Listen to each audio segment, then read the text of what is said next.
Hello everyone, आज हम फिर एक डिस्कस करेंगे न्यूमेरिकल के बारे में जो कि बेस्ड है हार्टनेल गवर्नर के ऊपर। ठीक है, हम न्यूमेरिकल देखते हैं कि न्यूमेरिकल में हमें क्या गिवन है। In a spring loaded governor of the Hartnell type the mass of each ball is 1 kg। मतलब जो हार्टनेल गवर्नर में जो बॉल है उन बॉल का जो मास है वो क्या है 1 kg। 2 बॉल होती है दोनों तरफ, एक होती है आपकी स्पाइंडल एक्सिस के राइट हैंड साइड, एक होती है लेफ्ट हैंड साइड। ठीक है, तो हमारा जो मास दे रखा है वो हमें दे रखा है 1 kg। तो मैं यहाँ पे ड्रॉ कर देती हूँ डायग्राम, लाइन डायग्राम भी, ताकि आपको इजी रहेगा समझना। जो हम लीवर ड्रॉ करते हैं जनरली हमने पिंक से ड्रॉ किया था सारे डेरिवेशन में, तो हम उसी से हम ड्रॉ कर देते हैं। ये हमारा बेल क्रैंक लीवर है, ठीक है, और ये हमारी क्या है स्पिंडल एक्सिस। क्लियर। तो यहाँ पर क्या लगी होती है, बॉल लगी होती है। तो इस बॉल का हमें मास गिवन है डेट इज़ 1 kg। तो हमें क्या गिवन है, इस बॉल का मास गिवन है। क्लियर। अब हमें दे रखा है length of vertical arm of the bell crank lever is 100। ये बेल क्रैंक लीवर है, इसका ये वर्टिकल आर्म है और ये हॉरिजॉन्टल आर्म है। ठीक है, इसको आप बॉल आर्म भी बोलते हो, इसको आप स्लीव आर्म भी बोलते हो, क्योंकि ये स्लीव से कनेक्टेड होती है और ये बॉल से कनेक्ट होती है। तो अभी हमें दे रखा है वर्टिकल आर्म की डिस्टेंस दे रखी है, वो है लेंथ 100 mm। मतलब कि हम इसको बोलते सी और इसको बोलते बी जब हमने डेरिवेशन किया था। तो मैं इसी फॉर्म में लिखूंगी यहाँ पर C is equal to 100 mm। Clear. And that of the horizontal arm is 50 mm। जो न्यूमेरिकल है उसमें हॉरिजॉन्टल आर्म का कितना दे रखा है हमें 50 mm। तो B हमें दे रखा है 50 mm। क्लियर। अब हमें आगे न्यूमेरिकल रीड करते हैं। The distance of fulcrum of each bell crank lever is 80 mm from the axis of rotation of the governor. मतलब कि यहाँ पे ये पॉइंट से लेके यहाँ तक की जो डिस्टेंस है वो कितनी दे रखी है 80 दे रखी है हमें। क्लियर। तो मतलब कि मैं यहाँ पे भी बता देती हूँ, ये चीज़ हमें कितनी गिवन है 80 mm। मतलब कि ये क्या शो कर रहा है, रेडियस को शो कर रहा है। यहाँ से लेके यहाँ तक क्या होती है R होती है, मतलब कि हमें R की वैल्यू गिवन है। तो मैं यहाँ पे सिंपल लिख देती हूँ R is equal to 80 mm। Question में गिवन है, हमने कुछ भी अपने मन से नहीं लिखा है अभी तक। नेक्स्ट क्या दे रखा है क्वेश्चन में, देखो the extreme radius of rotation of the balls are 75 mm and 112.5 mm। मतलब हमें R1 एंड R2 की वैल्यू दे रखी है। 1 नोटेशन हम यूज़ करते हैं मिनिमम के लिए, तो हमें R1 दे रखा है 75 mm और हमें R2 दे रखा है 112.5 mm। क्लियर।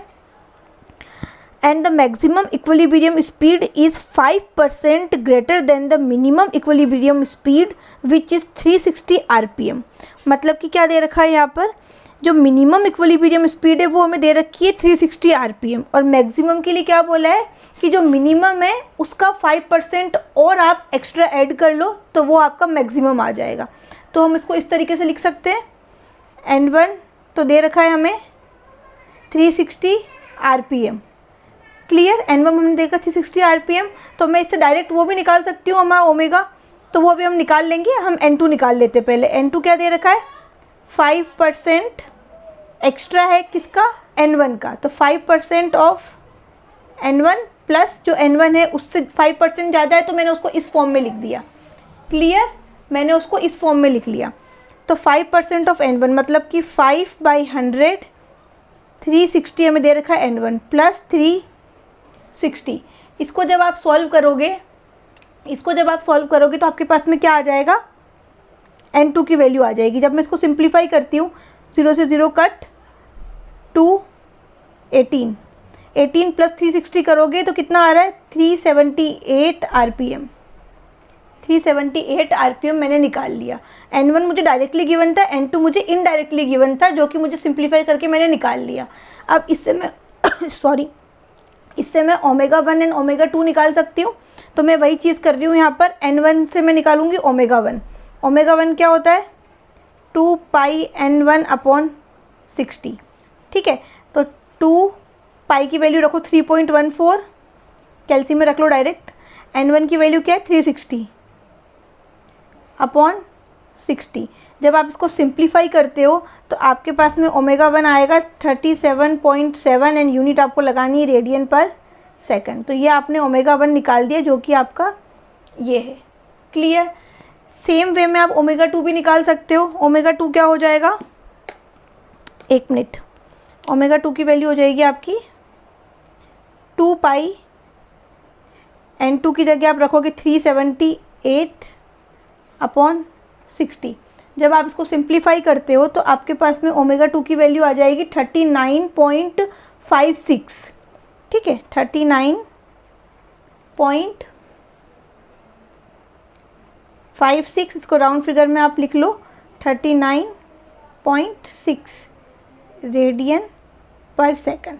तो मेरे पास में ओमेगा 1 भी आ गया, ओमेगा 2 भी आ गया। क्लियर, ये मैंने निकाल लिया है। अब क्वेश्चन में देखते हैं कि और क्या गिवन है। Find neglecting obliquity effect of arms initial compression of the spring. मतलब हमें क्या पूछा गया है, initial compression of the spring पूछा गया है, मतलब कि हमें पूछा गया है आईसी, इनिशियल कंप्रेशन, ये हमसे पूछा गया है। और क्वेश्चन में क्या लिखा है, the and equilibrium speed corresponding to radius of rotation of 100 mm। ठीक है, एक तो हमें पूछा गया है कि इनिशियल कंप्रेशन ऑफ स्प्रिंग जो हम निकाल लेंगे, एक हमसे पूछा है इक्विलिब्रियम स्पीड, मतलब कि एन हमसे पूछा गया है कब, जब रेडियस ऑफ रोटेशन आपका 100 mm हो। क्लियर, तो मैं इसको इस तरीके से लिख देती हूँ। क्या पूछा गया है हमसे, एन पूछा गया है हमसे जब हमारा आर जो है 100 mm है, इस कंडीशन पे हमसे एन पूछा गया है। क्लियर, तो ये गिवन डेटाज है, ये आपका क्लियर हो जाएगा कि हमें क्या क्या दिया गया है और हमें क्या निकालना है, ये हमें अच्छे से समझ में आ गया है यहाँ तक। अब हम क्वेश्चन को सॉल्व करेंगे। जो भी डायमेंशन हमें mm में दे रखी है, हम जब न्यूमेरिकल सॉल्व करेंगे उसको हम मीटर में कन्वर्ट करके लिखेंगे। जैसे कि 112.5 है तो मीटर में क्या हो जाएगा, 0.1125 मीटर हो जाएगा। तो सबको हम कन्वर्ट कर करके ही लिखते रहेंगे। अगर आपके पास में स्पेस है तो आप डायरेक्ट यहाँ पर इक्वल लगा के सबको यहीं पर ही मीटर में कन्वर्ट कर लीजिए, तो आपका डायरेक्ट कोई कन्फ्यूज़न नहीं होगा, गलती से भी कोई गलती नहीं होगी। ठीक है, अब हम न्यूमेरिकल सॉल्व करते हैं। हमसे क्या पूछा गया है, इनिशियल कंप्रेशन। सबसे पहले हम क्या करते हैं कि सेंट्रीफ्यूगल फोर्स की वैल्यू निकाल देते हैं। जो कि बॉल को बाहर की तरफ एक फोर्स लगता है, उसको हम बोलते हैं centrifugal force. F1 and F2 से हम उसको डिनोट करते हैं।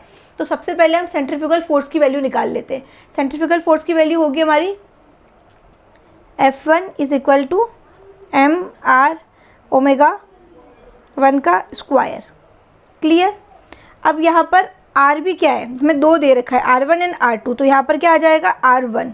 क्लियर, m R1 ओमेगा 1 का स्क्वायर। ये कब की बात कर रहे हैं, 1 नोटेशन यूज़ किया है, मतलब कि हम मिनिमम स्पीड की बात कर रहे हैं। ठीक है, फॉर जो F1 है वो क्या है, centrifugal force at minimum equilibrium speed. Clear, तो मैं यहाँ पे वैल्यू पुट कर देती हूँ। m की वैल्यू है 1, R1 की वैल्यू क्या है, 80 mm दे रखा है, सॉरी 75 mm दे रखा है हमें R1। तो 0.075 मल्टीप्लाई बाई ओमेगा 1 मैंने निकाला है 37.7, तो वो मैं यहाँ पे लिखूँगी 37.7 का स्क्वायर। जब आप इसको सिंप्लीफाई करते हो तो आपके पास में आएगा 106.59। तो क्या वैल्यू हो जाएगी, 106.6। ठीक है, पॉइंट के बाद 5 और उसके बाद भी 5 से ज़्यादा डिजिट होती है। तो मैं हमेशा न्यूमेरिकल जब भी मैंने सॉल्व करवाए मैं हमेशा राउंड फिगर में लिख देती हूँ। तो आप थोड़ा बहुत अगर ये लेके भी चलोगे तब भी कोई दिक्कत नहीं है, और ये लेके चलोगे तब भी कोई दिक्कत नहीं, थोड़ा बहुत चेंज आएगा जो कि कोई मायने नहीं रखता है। आपका प्रोसीजर सेम होना चाहिए, जैसे कि मैं आपको पहले भी बता चुकी हूँ। तो यहाँ पर हम इसकी यूनिट मेंशन कर देंगे न्यूटन।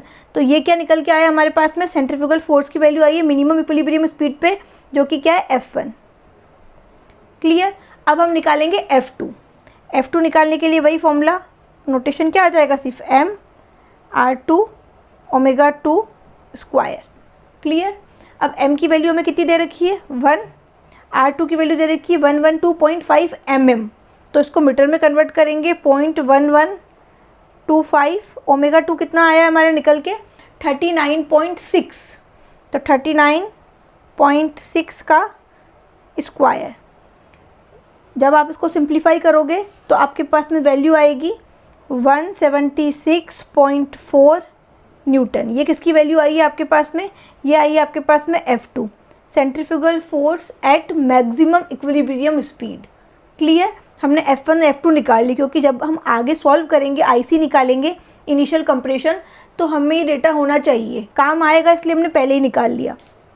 अब हम आगे बढ़ते हैं इसी न्यूमेरिकल में। IC क्या होता है? Initial compression of the spring, और उसका फॉर्मूला भी मैंने आपको बताया था, वो होता है, मैं आपको यहाँ बता देती हूँ।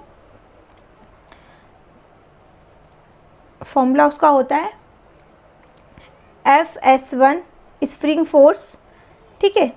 FS क्या डिनोट करता है? Spring force upon K, sorry 2 गलती से लिख दिया, K, spring force upon K, उसको क्या बोलते हैं हम बोलते हैं उसको initial compression of the spring. अब बात करें K, तो K क्या होता है? अगेन K होता है आपका FS2 minus FS1 upon H, clear. And H क्या होता है? डिफ्लेक्शन बोलो, स्लीव मोमेंट बोलो, अब बोल सकते हो। जो मैंने डेरिवेशन करवाया था तब हमने ये सब कुछ अच्छे से डिस्कस किया था। तो मतलब कि यहाँ पर हमारी क्वेश्चन की डिमांड है IC निकालना। IC के लिए मुझे FS2 चाहिए, FS1 चाहिए, H चाहिए, और देखा जाए तो मेरे पास में डायरेक्टली कुछ भी गिवन नहीं है कि मैं सीधा सीधा उठा के वहाँ पे रख दूँ, तो मुझे इन सबको निकालना पड़ेगा। तो इन सबको निकालने के लिए मुझे वही इक्वेशन लगानी पड़ेगी जो इक्विलिब्रियम स्पीड पे जो हम देखते हैं, ठीक है। जैसे कि हमारा लीवर इस कंडीशन में है, हम ये मान के जो हम डेरिवेशन करते हैं, तो जो इक्वेशन आई थी उस टाइम पे वही इक्वेशन हमें यहाँ पे यूज़ करनी है। क्या थी वो इक्वेशन? मैं आपको स्क्रीन पर डिस्प्ले कर देती हूँ। उन्हीं 2 इक्वेशन को सिंप्लीफाई करके मैं यहाँ पे लिख रही हूँ। फर्स्ट इक्वेशन है for minimum equilibrium speed, for minimum equilibrium speed क्या होता है? mg plus FS1 is equal to 2F1 multiply by C/B। एक तो ये वाली इक्वेशन निकल के आई थी, क्लियर, और एक दूसरी इक्वेशन आई थी, वो भी हम अभी सॉल्व करेंगे। पहले हम यहाँ से FS1 निकाल देते, फिर हम दूसरी वाली इक्वेशन लगा के उससे भी FS2 की वैल्यू निकाल लेंगे। तो यहाँ पर M हमें डायरेक्टली कैपिटल M हमें नहीं दिया रहा, जो ये M है वो क्या है? कैपिटल M है, हमें क्वेश्चन में नहीं गिवन है। उस कंडीशन में हमें क्या मानना है कि हमें स्लीव का वेट गिवन ही नहीं है, मास गिवन ही नहीं है, तो हम इसको 0 मान लेते हैं। तो M 0 है तो mg भी क्या हो जाएगा? 0 हो जाएगा। तो बचा क्या यहाँ पे? FS1 is equal to 2, F1 की वैल्यू जो हमने अभी कैलकुलेट करी थी वो यहाँ पे काम आएगी। मैं यहाँ पे लिख देती हूँ 106.6, ये यहाँ से उठा के यहाँ पे लिख दी है, clear. Multiply by C/B, C कितना दे रखा है? 100, और B कितना दे रखा है? 50। ये वैल्यू किस में? mm में है।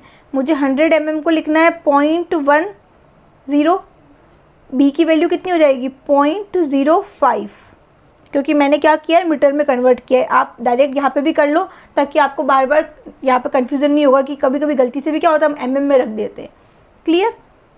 तो इसको जब हम सॉल्व करेंगे तो हमारे पास में वैल्यू आएगी 426.4 न्यूटन, क्लियर। तो FS1 की वैल्यू हमारे पास में आ गई है, डेट इज़ 426.4 न्यूटन। सेम हम इक्वेशन अप्लाई करेंगे जो हमको FS2 देगा। यहाँ पे मैं लिख देती हूँ 4 मैक्सिमम इक्विलिब्रियम स्पीड। उसके लिए क्या होगा? mg plus FS2, clear. mg plus FS2 is equal to 2F2 multiply by C/B। ये इक्वेशन निकल के आई थी जब हमने डेरिवेशन किया था, तो ये इक्वेशंस निकल के आई थी वहाँ पे जब हमने इक्विलिब्रियम कंडीशन लेके चले थे। लीवर की कंडीशन को इस तरह से वर्टिकल मान के चले थे, ना इधर लेके चले थे, तब ये इक्वेशंस हमने यूज़ करी थी। तो जब भी हार्टनेल गवर्नर का कोई भी न्यूमेरिकल देख रहे हो, ये तो न्यूमेरिकल नंबर 3 है, इससे पहले भी हम 2 न्यूमेरिकल कर चुके हैं। तो मेरी रिक्वेस्ट है आप लोगों से कि पहले आप डेरिवेशन ज़रूर देखना, क्योंकि उसकी हर एक स्टेप में जो फॉर्मूला निकल के आ रहा है वो कॉन्सेप्ट और वो फॉर्मूला कहीं ना कहीं किसी ना किसी तरीके से हमारा काम आ जाता है, ठीक है। तो वापस से इसी न्यूमेरिकल पे आते हैं। m क्या है?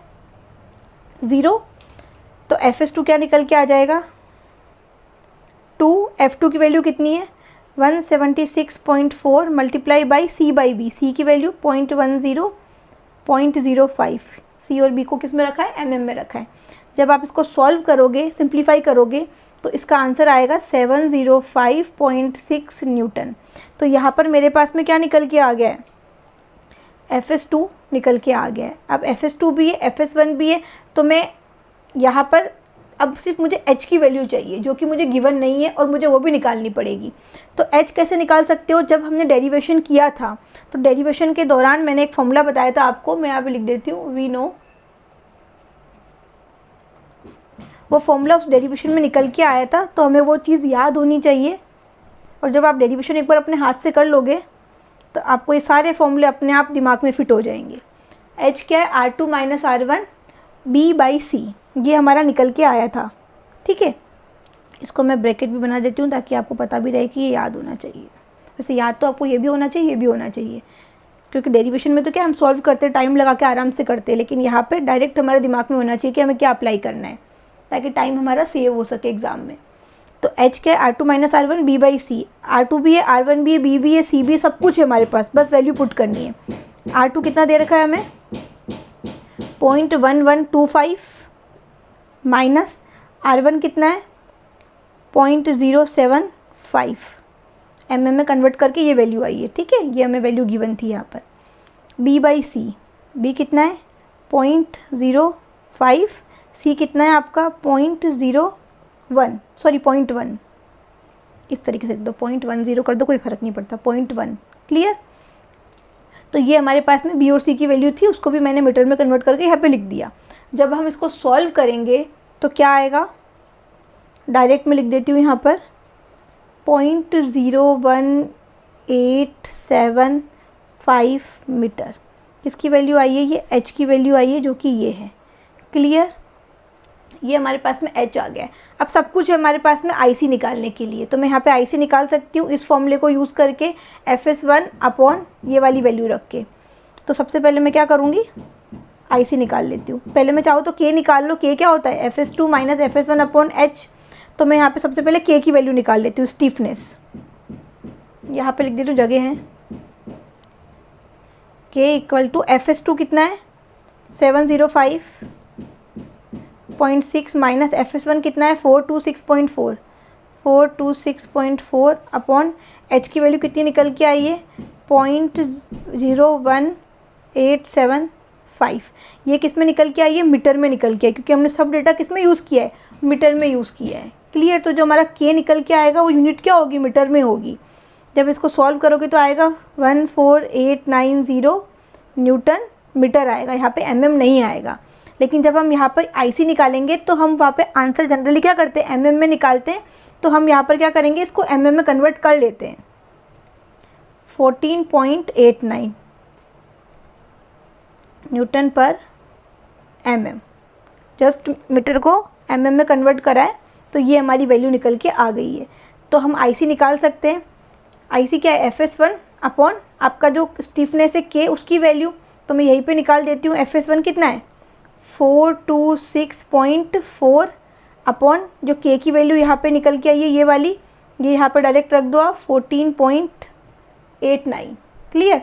तो इसको सॉल्व करने पे आपका कितना आएगा, आएगा अप्रोक्स 28.6। अब ये जो आएगा ये आएगा आपका mm में, क्योंकि हमने mm में कन्वर्ट कर लिया था। जनरली हम IC जो होता है mm में ही निकालते हैं। अगर आपका मीटर में भी निकल रहा हो, आप यहाँ पे कन्वर्ट ना करो तब भी चलेगा, कोई लोड लेने की रिक्वायरमेंट नहीं है, बट अच्छा है कि आप चेंज कर लो। क्लियर। तो ये हमारा क्वेश्चन का फर्स्ट पार्ट कन्वर्ट, जो हमारा फर्स्ट पार्ट है वो हमने निकाल लिया है। ये हमारा क्या है, आंसर नंबर 1 है,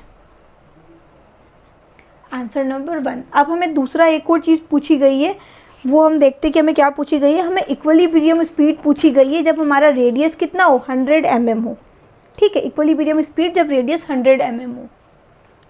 ठीक है, अब ये क्या निकालें हम, कैसे निकालें, तो उसके लिए हमारे पास एक में फॉर्मूला होता है सेंट्रीफ्यूगल फोर्स का।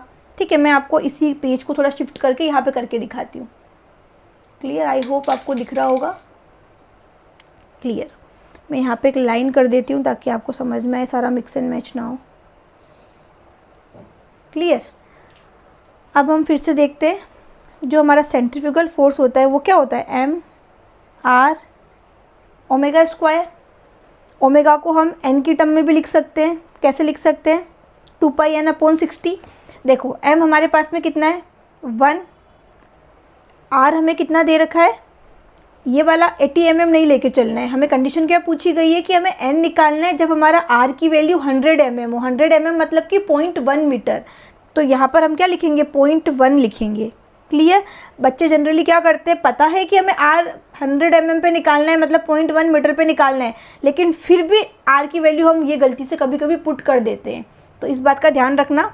Multiply by 2 pi n upon 60 का स्क्वायर में लिख सकती हूँ।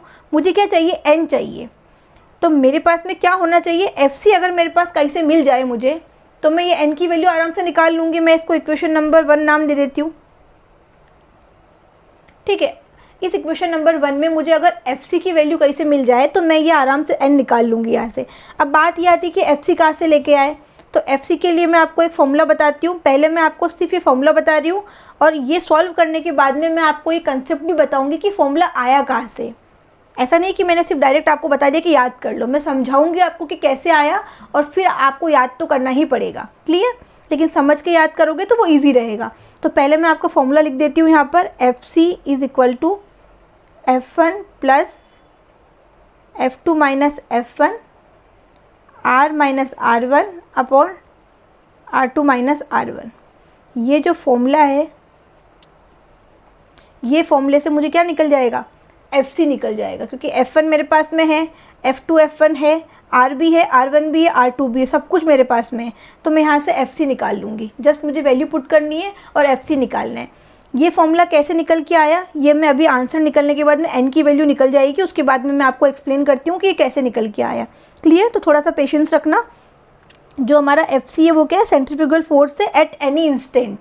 Centrifugal force at any instant. Okay. तो F1 की वैल्यू क्या है हमारे पास में, यहाँ पे निकल के आई थी 106.6। तो मैं यहाँ पे वैल्यू पुट कर रही हूँ और कुछ नहीं कर रही हूँ। 106.6 plus F2 minus F1 176.4 minus 106.6, ये एंड मल्टीप्लिकेशन में क्या है, R माइनस R1। बड़ी बड़ी वैल्यूज़ हो गई है। R कितना है हमें दे रखा है, 0.1 पे हमें बात करनी है, तो हम 0.1 ही यहाँ पे लिखेंगे metre. Clear. 0.1 R minus R1 कितना है मेरे पास में, R1 है मेरे पास में 0.075 upon R2 minus R1। R2 कितना है 0.1125 माइनस R1 कितना है, R1 है मेरे पास में 0.075। ठीक है, थोड़ा सा मैसी हो गया है। ठीक है, स्पेस बचाने के चक्कर में ये सब हो गया, लेकिन आई होप आपको क्लियर दिख रहा है, कोई दिक्कत नहीं है। तो ये जब मैं सिंप्लीफाई करूँगी तो फाइनल मेरे पास में वैल्यू आएगी 153 न्यूटन। ठीक है, कुछ नहीं करना है, सिंपल कैलकुलेशन है, मैं आपको शो भी कर दूँगी साइड में।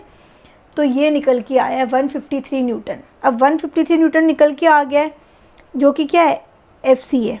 तो FC भी मेरे पास में निकल के आ गया। यहाँ पर इक्वेशन नंबर 1 में मैं रख सकती हूँ 153 is equal to 1 multiply by 0.1 multiply by 2 का स्क्वायर 4, पाई का स्क्वायर पाई स्क्वायर हो गया, n स्क्वायर 60 का स्क्वायर। तो यहाँ से मैं n स्क्वायर की वैल्यू निकाल सकती हूँ। जस्ट इधर से उधर लेके जाना है, तो मैं यहाँ से n स्क्वायर की वैल्यू निकाल लेती हूँ डायरेक्ट।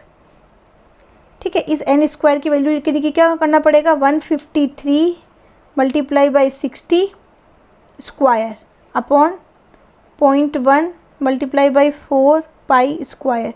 ये क्या देगा मुझे, n स्क्वायर। जब मैं इसको सॉल्व करूँगी तो मेरे पास में वैल्यू आएगी, मेरे पास में इसकी वैल्यू आएगी अप्रोक्स 139,090। ये मेरे पास में n स्क्वायर की वैल्यू आई है।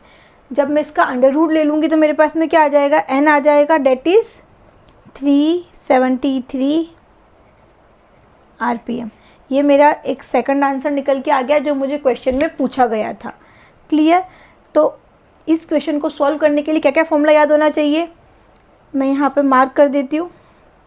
एक तो आपके पास में ये वाला फॉर्मूला याद होना चाहिए, F1 F2 ये तो आपको पता ही है। ये इक्वेशन जो ऑरेंज कलर के पेन से मैंने लिखा है वो आपको पता होनी चाहिए। IC का फॉर्मूला पता होना चाहिए कि क्या होता है, तो ये न्यूमेरिकल आप इजीली सॉल्व कर लोगे। क्लियर। ये हमारा आंसर निकल के आ गया। अब द लास्ट थिंग इज़ कि ये जो फॉर्मूला मैंने लगाया है वो मैं कहाँ से उठा के लाई हूँ, मैं कहीं से उठा के नहीं लाई हूँ। मैं इसका कंसेप्ट भी आपको समझा देती हूँ एक पेज पे। ये मैंने एक अलग फ्रेश पेज ले लिया है, इस पेपर पे मैं आपको समझा देती हूँ कि मैंने कैसे उसको सॉल्व किया है। क्लियर। ये फॉर्मूला मेरे पास क्या था, ये वाला। अब जस्ट आप एक बात देखिए, जब हमने डेरिवेशन किया था तो हमने आर्म्स को किस तरह से माना था? आई होप दिख रहा है। जब डेरिवेशन किया था तो हमने आर्म्स को इक्विलिब्रियम कंडीशन, मतलब कि इसको वर्टिकल, एग्जैक्ट वर्टिकल माना था। तब हमने उस कंडीशन पे पूरा डेरिवेशन सॉल्व किया था। क्लियर? एक बार कंडीशन क्या बनती है? एक बार कंडीशन बनती है कुछ इस तरीके से, जब हमारी मैक्सिमम पोजीशन होती है। क्लियर? और एक बार कंडीशन बनती है कुछ इस तरीके से, यही पिंक लाइन जो होगी वो क्या हो जाएगी? इस पोजीशन पे आ जाएगी और हमारा ये लीवर इस तरह से हो जाएगा। इनका एंगल जो है इन दोनों आर्म्स का वो 90 डिग्री रहेगा हमेशा। जब ग्रीन हुआ है तब भी 90 है, ऑरेंज हुआ है तब भी 90 है। क्लियर? तो ये जो ग्रीन है वो शो कर रहा है मैक्सिमम, और जो ये ऑरेंज है वो मिनिमम, और जो पिंक है वो क्या शो कर रहा है? आपका इक्विलिब्रियम कंडीशन। जस्ट मैं यहाँ पर एक एक्सिस बना देती हूँ, ठीक है, रेफरेंस के लिए। अभी ये दिमाग मत लगाना कि मैंने इसको यहाँ क्यों नहीं बनाया, यहाँ क्यों नहीं बनाया। जस्ट समझ लो एक बार कॉन्सेप्ट क्या है। यहाँ से लेके यहाँ तक डिस्टेंस क्या होती है? आर। जब ये ऑरेंज कलर का होता है, मतलब ये बॉल यहाँ पे, और एक ग्रीन कलर में ये बॉल यहाँ पे, कंफ्यूज मत होना। और ये डिस्टेंस जो होती है, ये रेडियस, वो क्या होती है? R1 minimum. और यहाँ से लेके यहाँ तक, जो ये यहाँ से लेके, मैं इसको इस तरीके से बना देती हूँ, ये जो डिस्टेंस होती है वो क्या होती है? R2। क्लियर? तो जब हमने डेरिवेशन सॉल्व किया था तो मैंने जो एक स्टिफनेस का फॉर्मूला बताया था, K का 2 F2 minus F1 upon R2 minus R1 and C/B का स्क्वायर, ये मेरा फाइनल फॉर्मूला निकल के आया था जब मैंने डेरिवेशन किया था। और मैंने बोला था कि ये बहुत इंपॉर्टेंट है, इसको याद करना है। कभी कभी डायरेक्ट इसके ऊपर बेस्ड भी न्यूमेरिकल आ जाता है एग्ज़ाम में, ठीक है। तो अब हम इसको क्या करेंगे, देखते हैं कि कैसे। ये तो आया है, समझ में आ गया। अब ये क्या हुआ है? R2 से R1 में चेंज जो हुआ है उसके लिए अब मैं इस तरह से कंडीशन मानूं कि मैं इसको मैं 2 पार्ट में डिवाइड कर रही हूँ। R2 से R1 के लिए मैं क्या कर रही हूँ? एक बार R2 से R कर रही हूँ, एक बार R से R1 कर रही हूँ। तो 2 कंडीशन बनती है। क्लियर? कैसे बनेगी 2 कंडीशन? एक बार क्या होगा, जैसे कि K का फॉर्मूला यहाँ पे लिख रही हूँ, दिख रहा है आपको? हाँ, K का फॉर्मूला ही होगा 2। एक बार यहाँ पर कौन सा फोर्स लग रहा है? F2। इस पे कौन सा लग रहा है? F1। और इस पे देखो तो क्या लग रहा है? FC। Clear?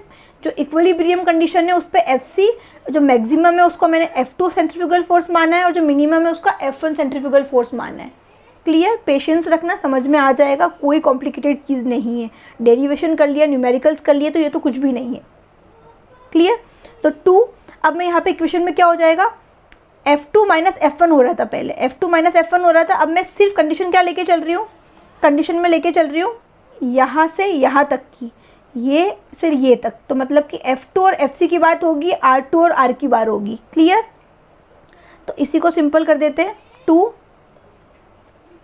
F2 minus FC, F2 minus FC, F1 की जगह क्या हो जाएगा? FC आ जाएगा, upon R2 minus R, R2 R, क्योंकि हम ये वाला R1 तो लेके ही नहीं चल रहे और F1 लेके ही नहीं चल रहे, हम सिर्फ इतना लेकर चल रहे हैं। क्लियर? और C/B को आप ऐसे का ऐसे ही रहने दो। एक कंडीशन ये निकल गई। अब एक दूसरी कंडीशन क्या निकलेगी? जब मैं यहाँ से यहाँ तक की बात कर रही हूँ तब क्या निकलेगा? 2। अब ये FC है और ये F1 है। क्लियर? तो FC माइनस F1 अपॉन ये हमारा R है और ये हमारा R1 है। तो यहाँ पे क्या आ जाएगा? R माइनस R1, और ये C/B को आप ऐसे कैसे रहने दो। क्लियर? तो अब एक इक्वेशन आपके पास में ये वाली है, एक इक्वेशन ये वाली, एक इक्वेशन ये वाली। इन तीनों में वैल्यू किसकी निकल के आई है? इन तीनों में जो वैल्यू है वो K की होती है। ठीक है? K क्या होता है? हमारा स्प्रिंग स्टिफनेस, जो कि कांस्टेंट होता है। तो हम इन तीनों इक्वेशन को एक दूसरे के इक्वल पुट कर सकते हैं। जब मैं इन तीनों इक्वेशन को, मैं इसको इक्वेशन नंबर 1 बोल रही हूँ, इसको इक्वेशन नंबर 2 बोल रही हूँ, इसको इक्वेशन नंबर 3 बोल रही हूँ। ठीक है? अब इन तीनों इक्वेशन को मैं क्या कर रही हूँ? आपस में एक दूसरे के इक्वल पुट कर रही हूँ। तो जो सेम डेटा होगा, जैसे 2 सब में आ रहा है, C/B का स्क्वायर सब में आ रहा है, वो कैंसिल आउट हो जाएगा। जो कैंसिल आउट नहीं होगा वो मैं यहाँ पे लिख देती हूँ। क्लियर? क्या निकल के आ रहा है? F2 minus F1 upon R2 minus R1, F2 minus FC, R2 minus R, FC minus F1 upon R minus R1। Clear? ये मेरा मेन था, और ये दोनों कब आया? जब मैंने इन दोनों को 2 पार्ट में डिवाइड करके सॉल्व किया है। तो एक बार मुझे इन दोनों को लेके सॉल्व करना है, एक बार मुझे इन दोनों को लेके सॉल्व करना है। तो मेरे पास में FC की वैल्यू आ जाएगी। ठीक है, जब मैं इन दोनों को लेके सॉल्व कर रही हूँ, इनिशियली कंडीशन इन दोनों को लेके जब मैं सॉल्व कर रही हूँ यहाँ पर, तो इससे मुझे क्या निकालना है, FC निकालना है। तो FC की वैल्यू क्या आ जाएगी, ठीक है, FC की वैल्यू क्या आ जाएगी मेरे पास, F2 माइनस FC निकाल लेते हैं पहले। सॉरी, दिख भी नहीं रहा है आपको जब मैं यहाँ पे मैंने लिखा है, मैं अब इसको यहाँ पे लिख देती हूँ। ठीक है, वापस से देखो, मुझे क्या निकालनी है, FC की वैल्यू निकालनी है। इन दोनों को लेके चल रही हूँ मैं, F2 माइनस FC, ये जो F2 माइनस FC है इस इक्वल टू कितना हो जाएगा, F2 minus F1 upon R2 minus R1। Clear, ये और ये इसके डिवाइड में था तो कहाँ पे आ जाएगा, मल्टीप्लिकेशन में आ जाएगा। क्लियर, तो यहाँ से FC कैसे निकल जाएगा, FC को भी मैं, एक सेकेंड, FC निकालना है ना, हाँ, तो FC क्या हो जाएगा, F2 plus F2 minus F1 R2 minus R1 R2 minus R। एक तो मेरा निकालने का फॉर्मूला ये है, लेकिन अभी जो मैंने न्यूमेरिकल सॉल्व किया उसमें मैंने F1 लेके चली हूँ और वहाँ पर R2 माइनस R भी नहीं है, कुछ और लेके चली हूँ, R माइनस, देखो भी मैंने क्या लेके चला था, हाँ वहाँ पर मैं चेंज करके चला था ना, देखो F2 minus F1 R minus R1 है, यहाँ पे क्या है R2 माइनस R है, क्योंकि यहाँ पे F2 की फॉर्म में आ रहा है, यहाँ पे F1 की फॉर्म में मैंने लिखा है। क्लियर, तो मैं इसको F1 की फॉर्म में भी निकाल देती हूँ। ये भी आप अप्लाई करोगे, सॉल्व करोगे तो आपका आंसर वही आएगा, कन्फ्यूज़न की बात नहीं है। अब मैं क्या कर रही हूँ, इस वाले डेटा को इक्वल लेके चल रही हूँ, तो क्या होगा, FC minus F1, FC minus F1 कितना आ रहा है, F2 minus F1 upon R2 minus R1 multiplication में R माइनस R1। तो क्या हो जाएगा, FC की वैल्यू क्या हो जाएगी यहाँ से, F1 plus F2 minus F1 R2 minus R1 R minus R1। तो ये मेरे पास में एक FC और निकल के आ गया। तो या तो आप ये रख दो या आप ये रख दो, ये क्या है, सेंट्रीफ्यूगल फोर्स है at any instant, centrifugal force at any instant. Just आपको एग्ज़ाम में तो क्या करना है, न्यूमेरिकल अगर सॉल्व करना है तो वैल्यू रखो, फॉर्मूला याद होना चाहिए और सिंपल कर लो, उसको सिंप्लीफाई कर लो। लेकिन अगर डेरिवेशन कर रहे हो, कंसेप्ट पता होना चाहिए कि कैसे निकल के आया, तो वो मैंने आपको बता दिया है। ठीक है, न्यूमेरिकल हमारा जहाँ पर हमने n की वैल्यू निकाली थी वहीं पे ही फिनिश हो गया था। ये मैंने एक्स्ट्रा आपको कॉन्सेप्ट बताया है। आई होप आपको सब कुछ समझ में आया होगा। अगर सब कुछ समझ में आया है, न्यूमेरिकल हेल्पफुल रहा है आपके लिए, तो वीडियो को प्लीज़ लाइक करें, शेयर करें अपने फ्रेंड्स के साथ, एंड चैनल को सब्सक्राइब नहीं किया है तो प्लीज़ करें। Thank you so much.